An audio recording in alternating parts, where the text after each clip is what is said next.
మాది భీమవరం అండి. నాకు ఒక అబ్బాయి అండి. మా అబ్బాయి హోటల్ మేనేజ్మెంట్ చేశాడండి.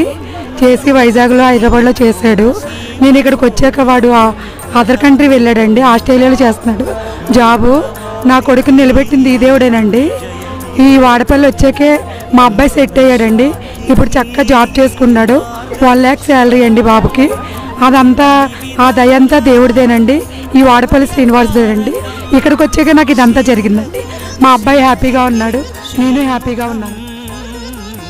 వాడపల్లి వెంకటేశ చరితం, కోనసీమ గోవిందుని కథామృతం. ఇది కోనసీమ గోవిందుని కథామృతం.